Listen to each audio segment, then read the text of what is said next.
Yeah, that's a good question. Good information.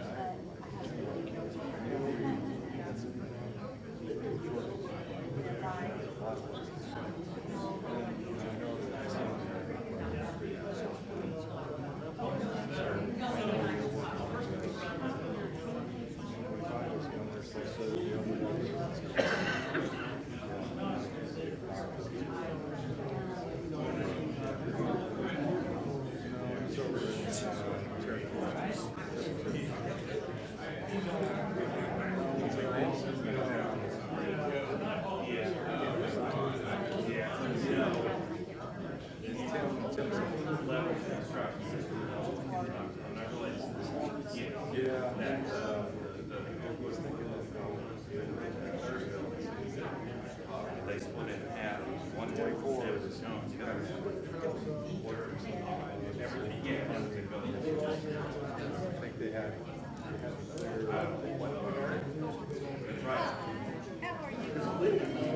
My favorite friend. Oh,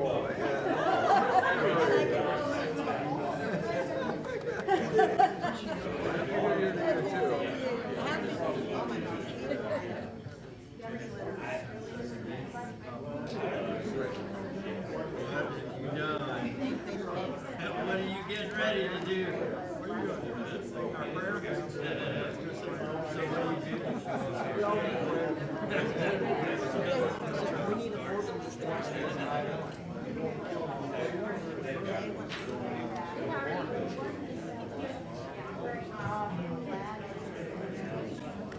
Oh, yeah. Okay.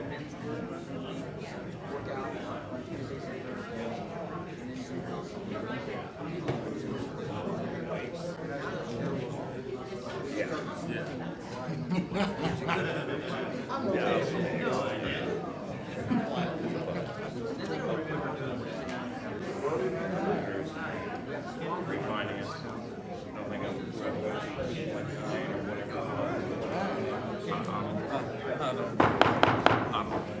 All right, it's 6:40 and ready to start our regular session. Summer, will you call the roll, please? Commissioner Blevins? Here. Commissioner Norwood? Present. Commissioner Siragusa? Here. Commissioner Roberts? Here. Commissioner Stallings? Here.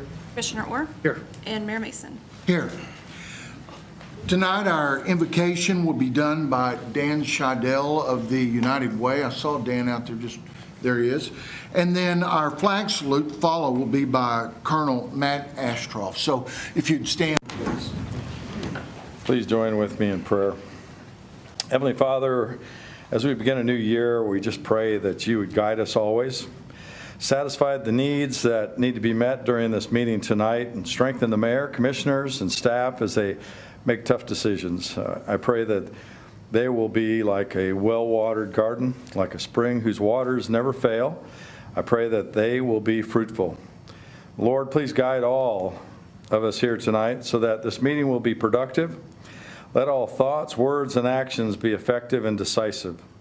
May your grace cover each aspect of this meeting. We pray that all voices will be heard and that the mayor and commissioners will have a mindset of inclusivity. May this be a safe place for people to express their opinions and a place where ideas matter more than titles. May everyone be engaged and involved, and may all concerns be addressed. Help all of us so that we not waste valuable time, as there are many tasks to complete this evening. Give the mayor and the commissioners wisdom and guidance as they deliberate on the items before them. May every decision be righteous in your sight, for our benefit and for your glory. In the name of the Father, Son, and the Holy Spirit. Amen. Amen. Pledge allegiance To the flag of the United States of America and to the republic for which it stands, one nation, under God, indivisible, with liberty and justice for all. Thank you. Be seated, please. Item 3.1, consider approval of the minutes of the regular commission meeting of January the 4th, 2024. So moved. I have a motion and a second. Please cast your ballots. Motion passes 7-0.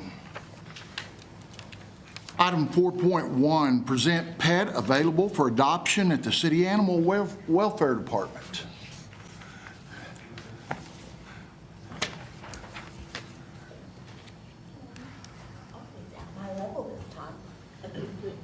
evening, guys. I have here Blue Eyes. She's a lab terrier mix. She's about 10 weeks old. She came in as out of strain. She's available tomorrow. She has her first shot. She'll come with a voucher to get spayed, chip, microchip, the rest of her shots she needs, and guess what? A good home. She's got you for the rest of her life, her best friend. So come out and see her. She needs a home.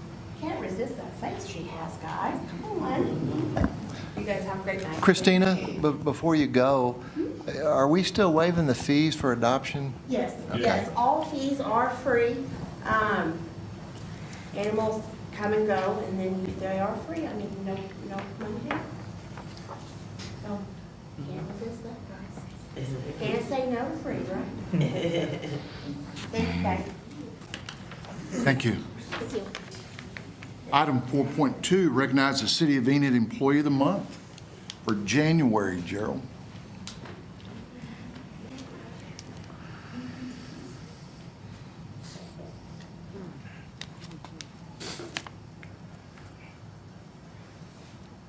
Well, Rachel? I'm going to try to move that because I won't be successful probably, but one of the best times that I have is recognizing city employees, either as in this case, for Rachel Breckner as Employee of the Month, for January, I think, yes, this month? Yes. This month. I've gotten to know Rachel probably over just a few years. Time passes quickly here, but she's been here. Kelly Mumpers is her supervisor. We're very excited. And she does, I know Rachel does wonderful things. I see her at least once a day because she comes up usually to do the mail run, which involves utility bills and stuff. Kelly, why don't you come up and tell why she earned this? Yeah, so I'm not really surprised at all that Rachel was nominated for this. She's been with Utility Services, I think, about 3.5 years. 3.5 years. And the role that she has, she's our billing coordinator, and that's a very, very important job in our department. And she takes that responsibility seriously. She shows up to work every day with a great attitude. She's helpful to all of our customers. She's kind. She's constantly helping her coworkers. Not only that, she's probably been my biggest resource in navigating the billing software since I came back about 6 months ago to utilities. So I don't think I can stress enough how much we appreciate you, Rachel, and I think you're definitely deserving of this award. So congratulations. Thanks. Well, Rachel, I want to give you this plaque and this coin that says you're an MVP, Most Valuable Player. And I appreciate everything you do for the city. And you got your speech prepared? Well, thank you. I work with a great group, and Kelly's always helpful for anything I need. People has always been very helpful. Answering any question, whether it be pretty silly or not. So I appreciate it.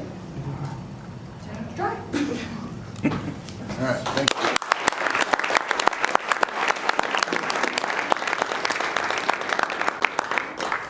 .3, recognize retiring City of Enid employee Don Durrell for 28 years of service. Well, again, you just got to meet one of the great employees, really two of them, because you met Rachel, who's the Employee of the Month, and her supervisor, Kelly. Now you're going to get to meet another one who's been with us for 28 years. Come on up here. And I would say here's his chain of command, right, Colonel? Here's his chain of command. So I'm lucky to have them all here. I know. I'm lucky to have you here because I'm not sure you knew about it or not. But I was a little worried because we like to. If you hadn't told me yesterday walking out the door, I might know. That's called just in time. Just in time, yeah. Well, you worked here a long time. You've done multiple things. You were here long before I was, but I know you were in various different departments. You've been in code, you've been in engineering, you may have been in some others, but you currently are an inspector for us. And I'm going to go ahead and give you these coins, but these guys, I think John's your direct supervisor, will talk about, what you've done. And, oh yeah, and I didn't tell him, but I'm sure he figured it out. But here's a couple coins. I'm going to give you an MVP because you are an MVP, but I'm also going to give you a friend of the city because as you go away, now I know you'll always be a friend of the city. You're always welcome. hopefully you still live here, but I know you'll do what's best for you. Your family's here? Janet? My wife and two of my good kids. Yes. They're being good so far. So guys, do you want to say some good things about it? We'll turn it over to John. Yeah, Don is with the City of Enid 28 years, and the last 8 years with engineering. One thing I can tell him, like tell everybody, is like I never seen Don call I'm sick, so he never called for sick. And he even when he got surgery, he even came back and said, "Hey, when can I start working?" He said, "You are in life, you can exhale." So he's very dependable, and he's very knowledgeable. He knows all our standards by heart, and he will tell me like, "Hey, what if I did something?" So he'll come back to me like, "You miss your standard here." Like, so he's very knowledgeable. So wish you know. Thanks, sir. So I just got three simple things to say. The reason why Raleigh, myself, and John, all three of his supervisors are here are to make sure that he is for sure retiring. Make sure this wasn't some kind of breaking rule. Second, as Raleigh touched on, his experience in water construction, plumbing, and sewer line construction, and really just construction in general, it was super valuable, and we are going to miss that a lot. I'll come and bug you, don't worry about it. Yeah, the third thing, he always, Janet, that's the first time I think I've heard your name. I don't think I've ever remember hearing your name because he always refers to you as Mama. And so I think he is excited to be home with Mama. I'm going to miss the banana nut bread. That is the unfair part of this retirement, Gerald, that I'm upset about. You got one more week, maybe you'll get some next. Awesome. Well, thank you so much, Don. Those two kind of covered it all. I've only worked with Don for 4 years. They pretty much summed up everything that I would have said. The one thing I'm going to end it with is the city of Enid is a better place because of Don Durrell. So we want to thank him for what he's done, and it's going to be hard to replace him. Well, Don, hold on. Yeah, I'm gonna come down. Better than get a city council to come Hey. This is unscripted, folks. This is unscripted. This is my friend. Man, I'm happy for you. But I've worked with him for years. I've worked with Don for years in street repairs.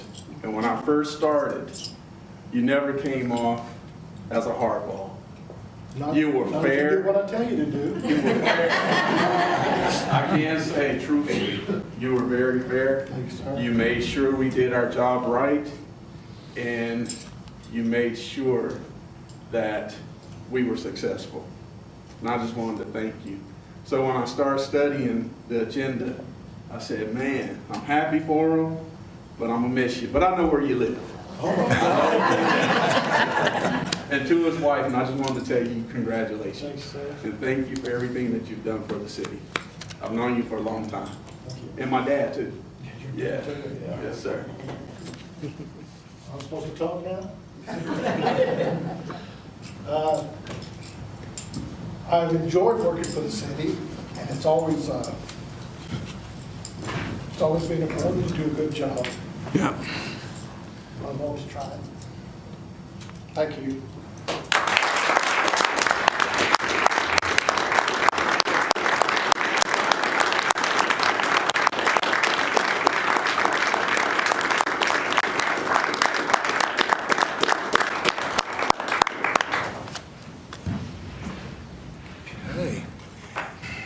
Now then, item 4.4 will recognize retiring City of Enid employee Annette Radomski. Did I say that correctly? Yes. Okay. Come on up, Dad. Jennifer. 18 years, Gerald. I know. She actually has seniority on me because I think she worked here 9 months or a year before. Annette's, I know Annette pretty well because we work on the second floor together. And some of you may remember, I used to do a little finance too. But the people that do the real finance are standing right here, and Annette's one of those people. And it's difficult to say goodbye to people that you've worked with for a long period of time, like Dawn, and now like Enid. We're losing a lot of experience, but that's the way things go. The city's been here for 130 years, 40 years, whatever it is. We're going to be here, whether people come and go. One thing we've been blessed with is a lot of stability. This is a great place to work, and I think that's kind of why we have some of the longevity here. But Annette's a special person. She knows a whole lot about just about everything, and she does all kinds of stuff. She can tell you sometimes she used to be, I believe she used to be an aircraft mechanic working. Jet engines. Jet engines. And so she's telling me that one day. I said, no, I thought, what are you talking about? You do numbers. Well, so yeah, I do that too now. You do your taxes, all kinds of stuff. But I'm happy for her because she's going to get to retire, go be closer to her grandson. Jim, I appreciate you. I remember the times, I haven't done it for a long time, but we used to run into each other at auctions because we like some of the same stuff that some people would just call junk. And I haven't been as active, and so I haven't seen you, but I've heard you haven't been as active, and I'm glad you're getting better and you guys are going to get some time together. Jennifer, you guys have worked together a long time. Why don't you talk about what that means to us? I've had the privilege of working with her the majority of her 18 years here, mostly just side by side. So I won't say anything about aggravating. Those personal funnies that we have lots of for sure. She's very dependable, very knowledgeable. We're going to have to work hard to definitely fill her position.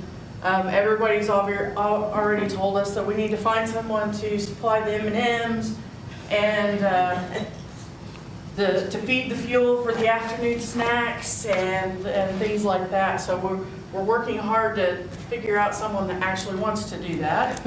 I left you a supply of M&Ms to get you through. Well, they may not last very long. I might eat them all myself. So anyway, it's been a pleasure meeting Annette, working with her. Because she's not just a great person. We become really close friends. And we're family, Jennifer. For sure. So she's a great employee, great asset to the city for sure that we're gonna miss dearly. So I guess it's your turn now.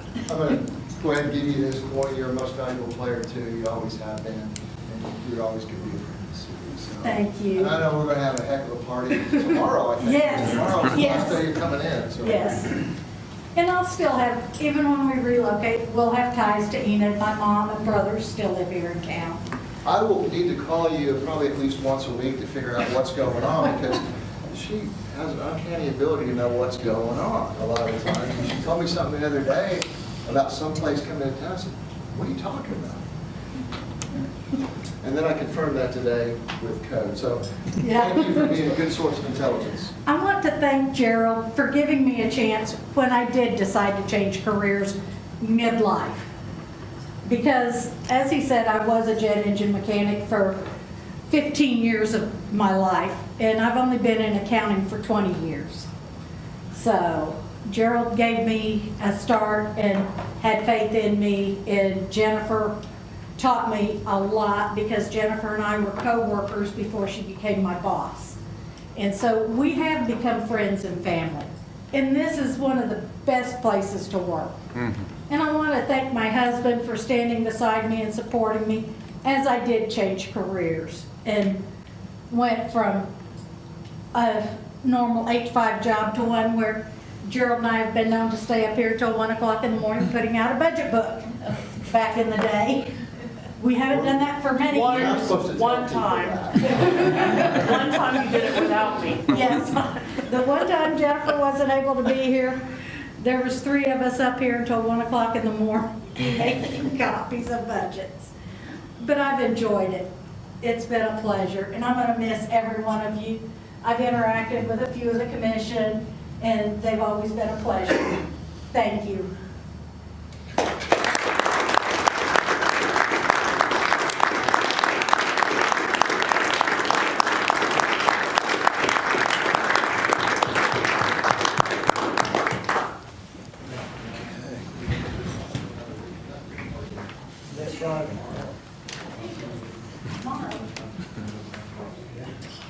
Okay, I'm going to move on to 4.5. Consider an appointment to the Historic Preservation Commission.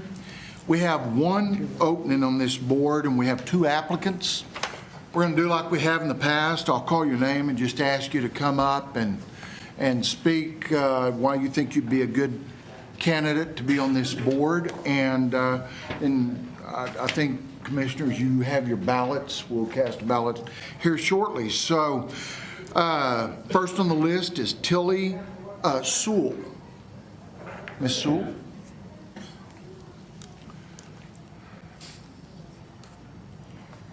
Good evening, everyone. I'm Tilly Sewell, and I live in the 1400 block of West Cherokee in the Waverly Historic District. I've been involved with the association since we were incorporated back in November of 2007.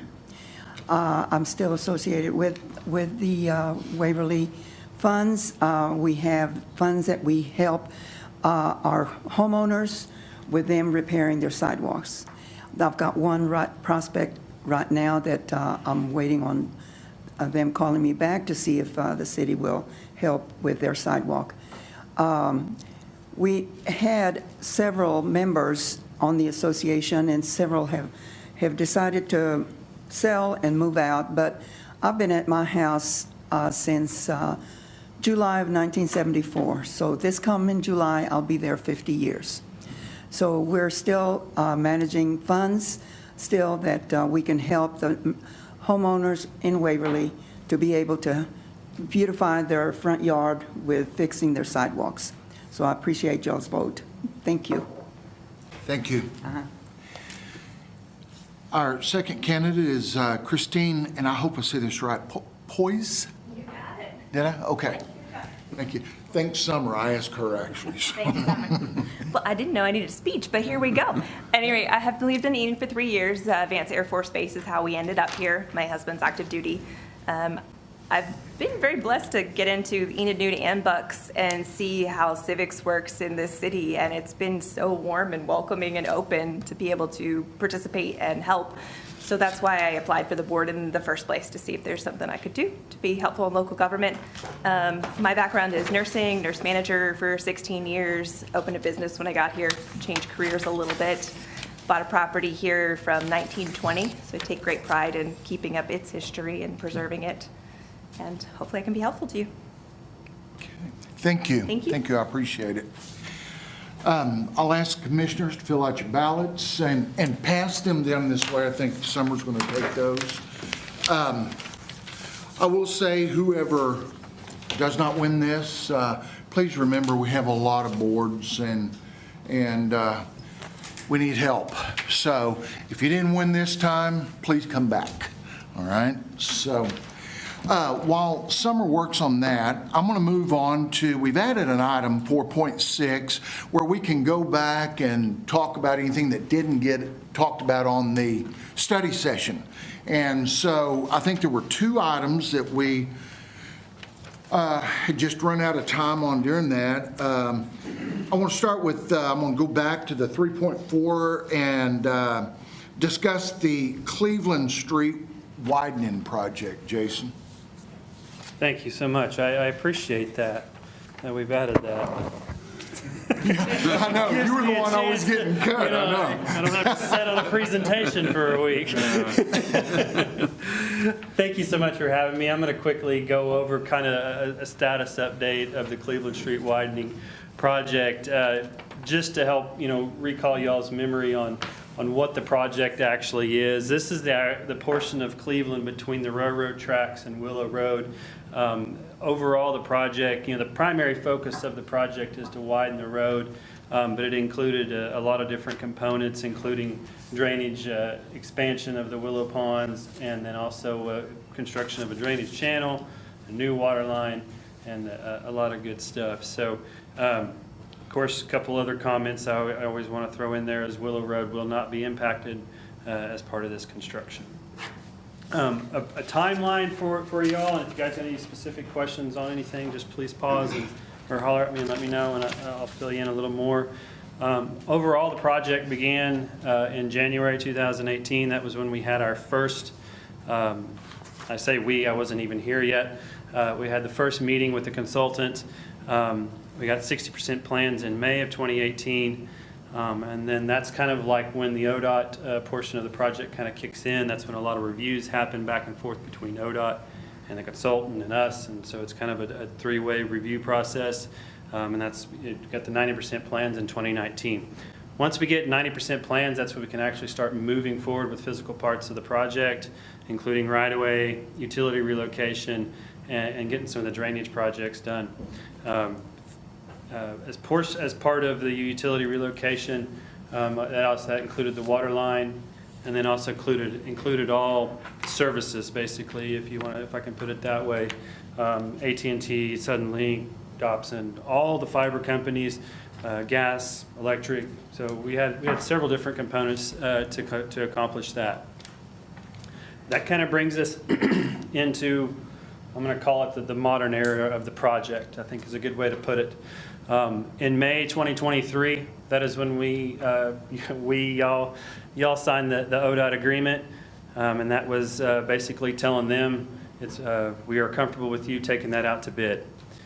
September 2023, you got official approval of the plans by ODOT, and in October of 2023, that's when the project was put out for bid by ODOT. Bids were opened in November of 23, and then ultimately they were rejected in December of 23. So the funding for this project, kind of like the lifetime of this project, it goes like this. In 2018, we had an estimate that the ODOT's portion was going to be $1 million, and the city's portion was going to be $3 million. Throughout the life of the project, the city has put up I should put a total number on that because I'm not going to be able to do math in my head. $2.3 million worth of work between the water line, right-of-way acquisition, and the drainage projects. The ODOT agreement that was signed in May was for $1 million of ODOT funding, and the city put up $4.7 million. When the bids were set to be let this year, or I guess last year, and the engineer's estimate was for $6 million, and the bid that we received was for $7.2 million. So that put us at the potential ODOT agreement, updated potential ODOT agreement of ODOT putting up $1 million and the city putting up $6.2 million. And that's a difference between the agreement that we have currently to what we would have to propose of $1.5 million. So moving forward, since the bid, we rejected the bid basically. We told ODOT, that's too high. We can't pay that much money for a road. So spoke with the design engineer, Cohen Associates, and they're going to update the plans and split the project into two phases. The phase will be phase one, which will be at the railroad tracks portion, and that would be everything to make the project or make the street compliant with the railroad. That's going to be phase one. Phase two would be the rest of it. Phase one will be administered by ODOT, and then the phase two would be administrated by us here at the city. So our goal for this upcoming year is the ODOT portion would be bid in 2024, and then we could put our portion, we want them to be bid concurrently so that the work can happen kind of as planned for the entirety of the project. And so we would also like to put our portion out to bid in May of 2024. I spoke with the design consultant, and he expected that he could have the plans kind of updated to reflect the phasing by sometime in February. And then by the time it gets put into ODOT, the COG as they call it, will be, it'll be 60, 90 days before it could be released for bid. So. Jason, how many people bid on that? How many people? One. Yeah, that's what I heard. Yeah. Let me just jump out there and fill in a little bit more. As this project went along, I think we've come to council several times. We initially budgeted $3 million. I think we came with one of the ODOT agreements and then appropriated some more. Mm-hmm. I don't know how much that $1 million or plus. And then we may have done it one more time. Anyway, we've got something like $5.7 million at ODOT right now. So when Morali and Jason came to me with this challenge, a couple things was what we contemplated. One is we need to be able to capture the portion that ODOT would pay from federal funds. And I think there's a certain match, 80-20 or something. And so you guys came up with, I think, is a good plan to focus on the rail piece, the crossing, because that'll be very expensive. And it will slow us down to revamp the plans a bit. But I think what drove our thinking was what you just mentioned, Mayor, there was only one. And we're hopeful that if we run the rest of the project, is that 2,000 feet of road, or how much is that? How much length? About 2,000? Yeah, about 2,500, yeah. 2,500? To me, I can't say I sat down with a pencil and did the math, but it wasn't computing that that stretch of road with stormwater would cost whatever you got up there, $7.3 million. So we've taken action to try and repackage it in a way that we hope that we'll get better results, because we know in town, typically I can think of Rick, is it Unruh? Rick, not Unruh. Lorenz, JMB, they've recently done some streets. There may be some other, and Cummins. So I think that was some of our thinking, right? That we might get more bidders? Yeah, absolutely. And recent history, we've had a lot more than just one bidder on our street projects. And this project is on a larger scale. I mean, it is, 4-lane type of road situation. That being said, 66th Street is the example that comes into my mind offhand. That's, it's kind of just an open field kind of greenfield construction. Very similar construction, I guess, is what I'm getting at with that. And we had six bidders on that alone. So. And what was it, 1.4 million or something? Or? I believe you're right. You're going to see that coming at future meetings. Yeah. And one other thing I'd like to add on to that too is with us doing it that way, it allows contractors, what's the word I'm looking for? I don't want to say be more free.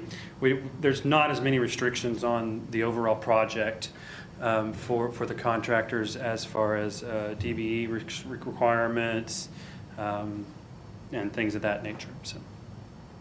Right, because those requirements would be focused on that section by the railroad track. Yes. Go ahead, Morali.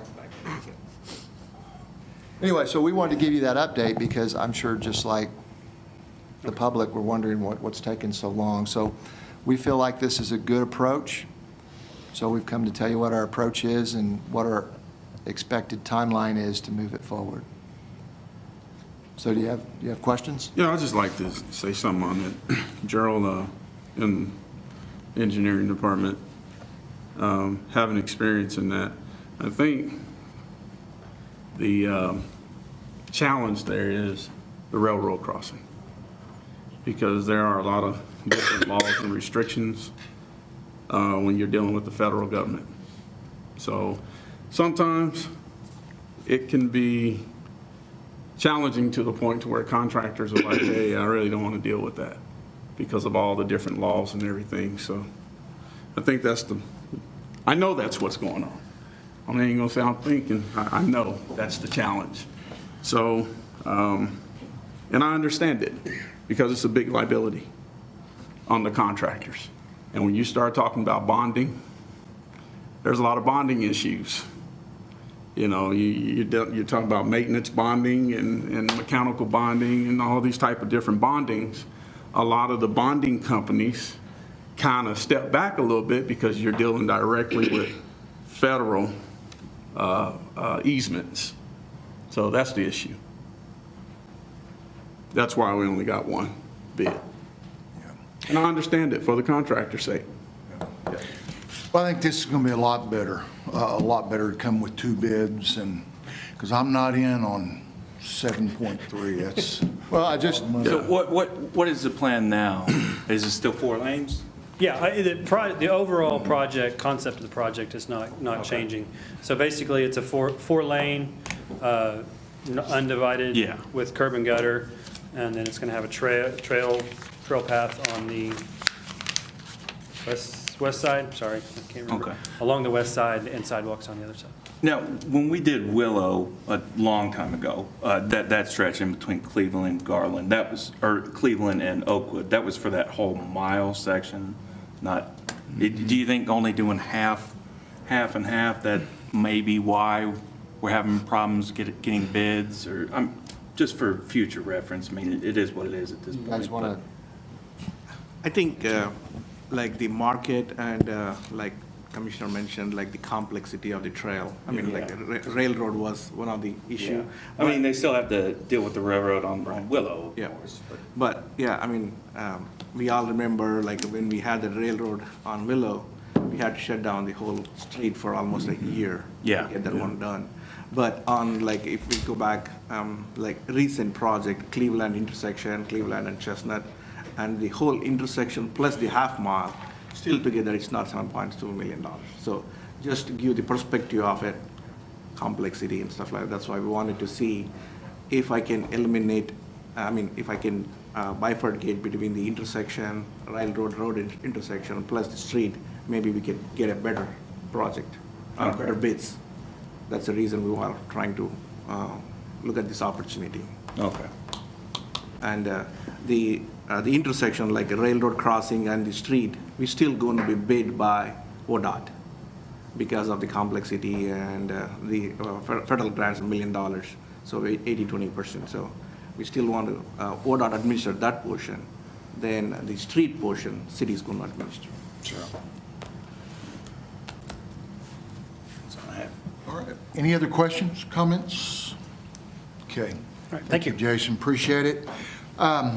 We had one more item on the pot-bellied pigs.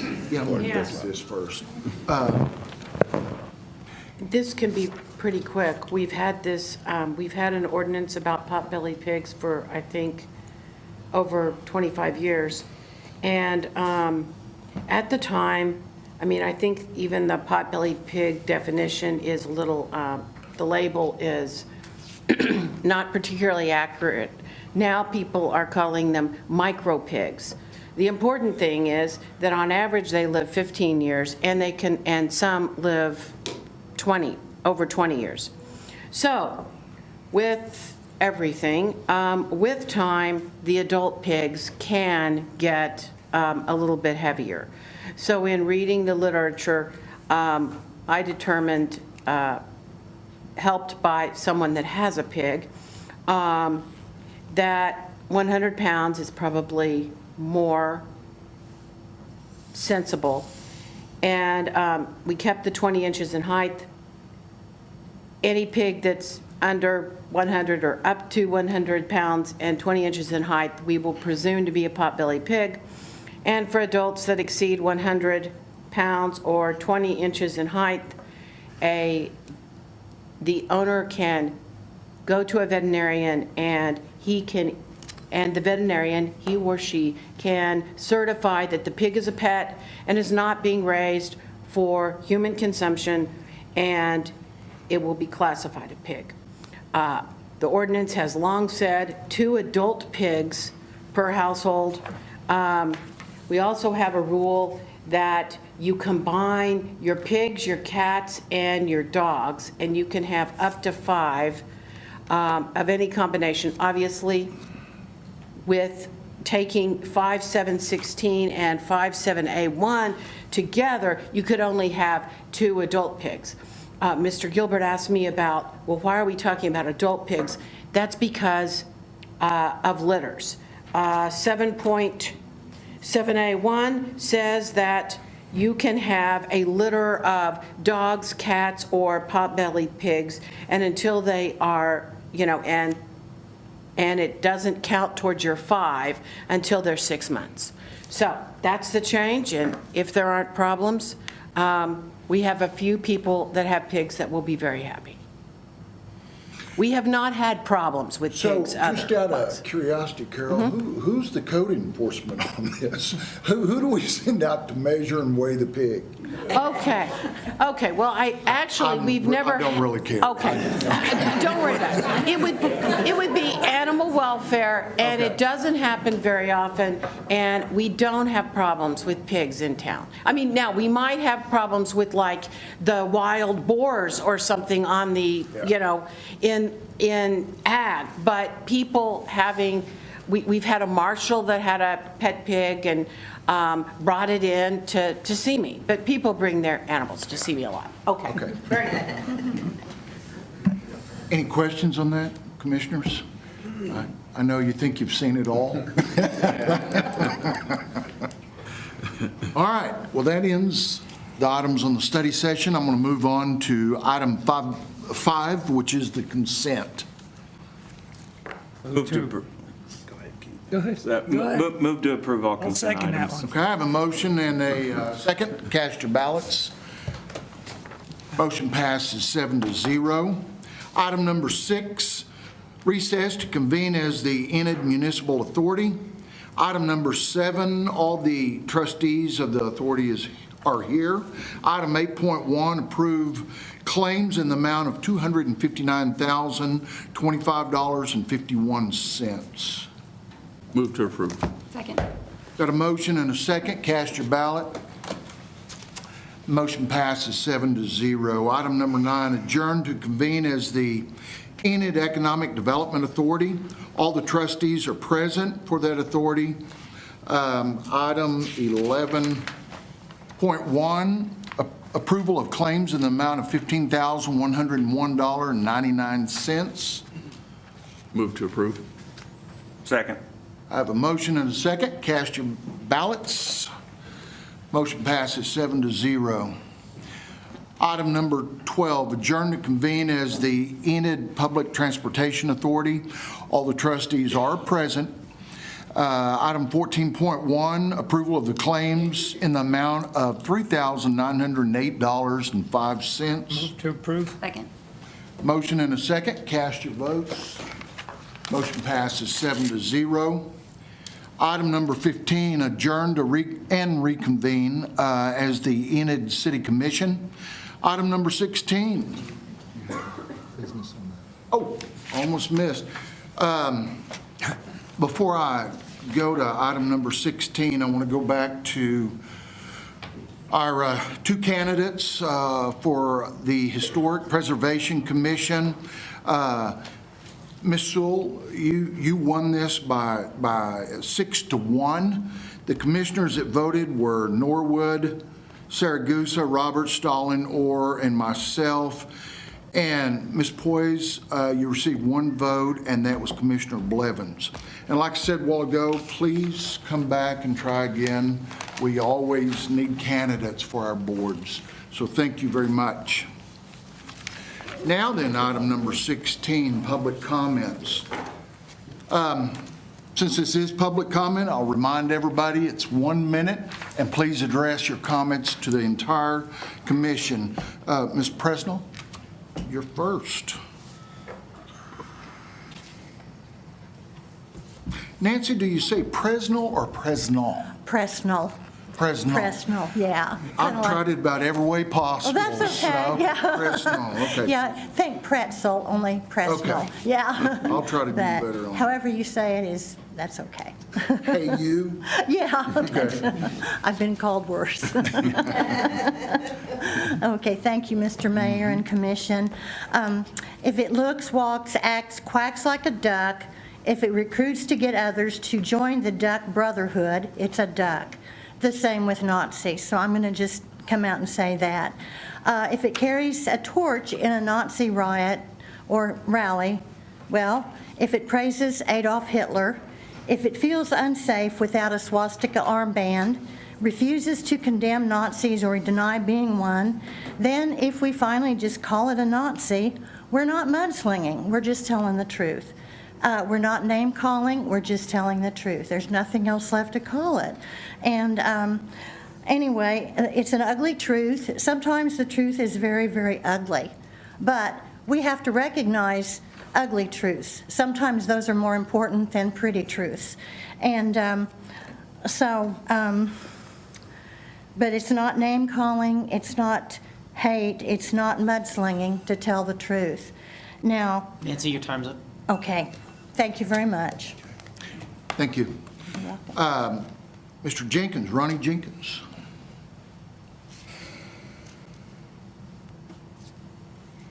Mayor, city council members, city manager.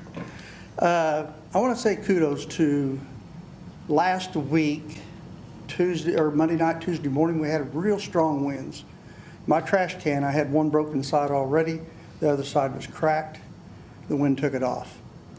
I had trouble getting a hold of the polycart place on Tuesday and Wednesday, but on Thursday I got a hold of somebody and they put in a work request. They come and fixed it that day, so kudos to them. The other is soon our green polycarts will be ending at the end of next month, correct? Yes, you had to remind me of that, yes. Well, here's what I propose, and I don't know what the plans are. I don't get the newspaper. I do have Facebook. I don't look at it a whole lot. But is it possible on the billing cycles, even though mine's drafted, I still look at it, to put in a memo there for people that don't get papers, can they put that in there that the polycarts are ending? May I continue? Because it's real simple. I'd like to have them continue. Okay, to put it in there, I don't know what your program is, but to say the polycarts are ending on this date, here's what it would cost if you would like to have it dumped, here's where you can call. Also, could you put in the memo there of what it would cost for another blue cart, because most likely that's what I will purchase. You bet. And a number. Thank And if you. that way it would Thank go you out for to your everybody. positivity. That's a Yes. fantastic idea. Scott's already taken a note. He directly supervises the department. He knows exactly how those messages go, but thank you. We'll make sure that everybody knows that. Okay, well, thank you guys. When we get it's March 1st, so when we get a little closer, we'll do some advertising, Okay. communicating. All right, appreciate it, thank you. Thank you. Christy Bolden.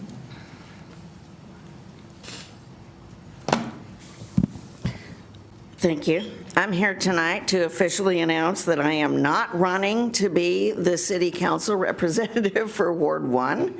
Evidently, there's been some confusion. I'm very flattered, but I don't even live there. I wanted to mention something tonight, a little bit about the future. When my mother was relocating us after a divorce, and she had a double master's degree in special ed for learning disabilities and emotionally disturbed. And she told me when looking that the most important thing you needed to know about a community was how they treated their vulnerable and what they did with them. From vulnerable children to the elderly to the effects of extreme poverty and homelessness, it affects all manner of city government. The city of Enid does okay, but we believe that we can do much, much better. The Enid Social Justice Committee is looking forward to working with the city councils on matters of extreme poverty and how it affects our community. Thank you. Lenita Norwood, Ms. Norwood.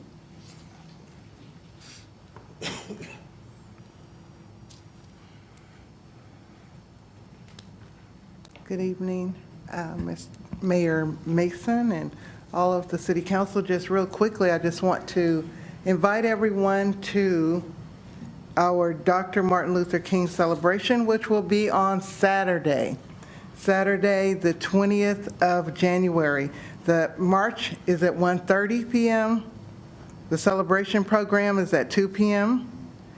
Just wanted to also remind you or let you know that Leona Mitchell, world-renowned Grammy Award-winning opera singer who sang 18 seasons as the leading soprano at the Metropolitan Opera in New York City. And also she is a member, has been inducted into the Oklahoma Music Hall of Fame and Enid High graduate. She will grace us with her beautiful voice during the celebration. And we also just want to invite you guys, please come, especially everyone on the council. We need you. We need your presence. It shows us a lot. Thank you. And last, but certainly not least, is Commissioner Saragusa. I'm not going to go up to the podium, so. Set the timer. We were supposed to have Kurt Rogo here giving us a legislation update. I was going to comment on this during that legislation update. It was Senate Bill 1301, which is coming out, and it's a protection for our city employees while they're in their official capacity of their employment. And it's raising the bar that if they're assaulted, verbally assaulted, then it's a misdemeanor, and if they're physically assaulted, it's a felony.